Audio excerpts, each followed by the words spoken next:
এক বাটি রসগোল্লা মিষ্টি নিয়ে আমি হাজির। এগুলা কি আসলেই রসগোল্লা? আরে না, এগুলা হচ্ছে জলপাইয়ের আচার, রসগোল্লা আচার, যেটার নাম দিয়েছি আমি নিজেই রসগোল্লা আচার। যাই হোক, লোভনীয়, আকর্ষণীয়, মজাদার হয়েছে না?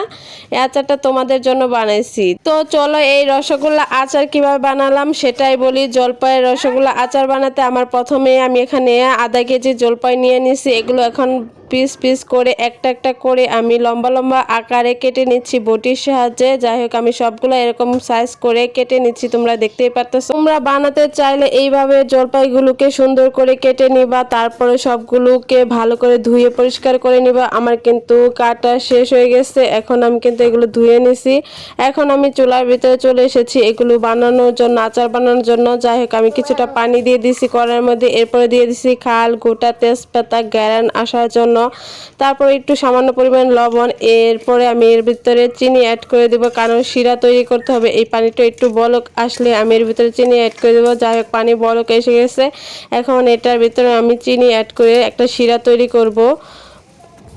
আধা কেজি জলপাইয়ে আমার প্রায় 1 কেজি চিনি লেগেছে। যাই হোক, আমি চিনিগুলো দিয়ে এখন একটা শিরা তৈরি করব। অনেকক্ষণ ধরে এটা জাল পেরে শিরা তৈরি করতে হবে। দেখতেই পারতেছো আমি জাল দিতেছি, আর এগুলো একটা শিরা ঘন হয়ে আসলেই বুঝবা যে শিরাটা তৈরি হয়ে গেছে। তখন জলপাইগুলো ছেড়ে দিতে হবে। আরও কিছু অ্যাড করছি, এর মধ্যে পাঁচফোড়ন দিয়েছি যাতে গ্রানটা আসে, আচারের গ্রানটা আসে। পাঁচফোড়ন ছাড়া তো আচার হয় না। যাই হোক, শিরাটা কিন্তু আমার তৈরি হয়ে গেছে। এখন আমি এর ভিতরে কাঁচা জলপাইগুলো ছেড়ে দিচ্ছি। ছেড়ে দিয়ে এগুলো ভালো করে জাল পাড়তে হবে, অনেক অনেক অনেক জাল পাড়তে হবে। জাল পেরে এগুলোকে শুকায় নিতে হবে। তো এর ভিতরে কিন্তু আমি আরও চিনি অ্যাড করব, কারণ থেমে থেমে চিনি অ্যাড করতেছি। কারণ হচ্ছে থেমে থেমে চিনি অ্যাড করলে এর ভিতরে মশলাগুলো, চিনির পানিগুলো ভালোভাবে ভিতরে যাবে এবং এর টক ভাবটা দূর হয়ে যাবে। এতেই তৈরি হবে রসগোল্লা জলপাইয়ের আচার।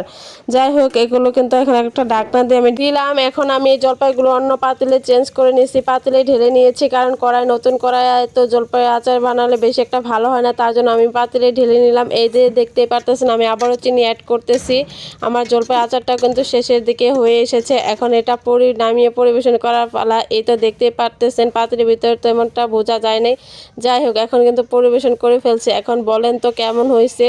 অনেকটা লোভনীয় হয়েছে, একদম রসগোল্লার মতো। তাই এটার নাম দিয়েছি আমি জলপাইয়ের রসগোল্লা আচার। আচারটা খেতে কিন্তু অসম্ভব মিষ্টি, আর এটা ছোট থেকে বড় সবারই পছন্দের একটা আচার। আপনারা বাসায় একবার ট্রাই করে খাবেন। এর জেলিটা দেখতে পারতেছেন, জলপাইয়ের রসটা কিন্তু একদম জেলি হয়ে তৈরি হয়ে গেছে। এটা সকালবেলায় পাউরুটি দিয়ে খেতে খুবই মজা হয়। এই জেলি দিয়ে যে কোনো রুটি দিয়ে আপনি খেতে পারবেন, এবং আপনি ভাতের সাথেও খেতে পারবেন। আগেকার দিনের মানুষগুলো এই আচার ভাতের সাথে নিয়ে মাখিয়ে খেয়ে ফেলতে পারে। আমার আব্বু খুবই পছন্দ করে এই আচার ভাতের সাথে খেতে, তার জন্য তাকে বানিয়ে দিছি। আর এই দেখছেন আমি হাত দিয়ে এটা দেখিয়ে দিলাম কেউটা নরম আর তুলতুলে মজা মিষ্টি একটা জলপাইয়ের আচার হয়েছে। আর এটা আরেকটা নাম আছে জলপাইয়ের মোরব্বা। যাই হোক, এটা আমি রসগোল্লার মতো লাগে দেখে এটার নাম আমি দিছি জলপাইয়ের রসগোল্লা আচার। নামটা কেমন হয়েছে অবশ্যই জানাবেন।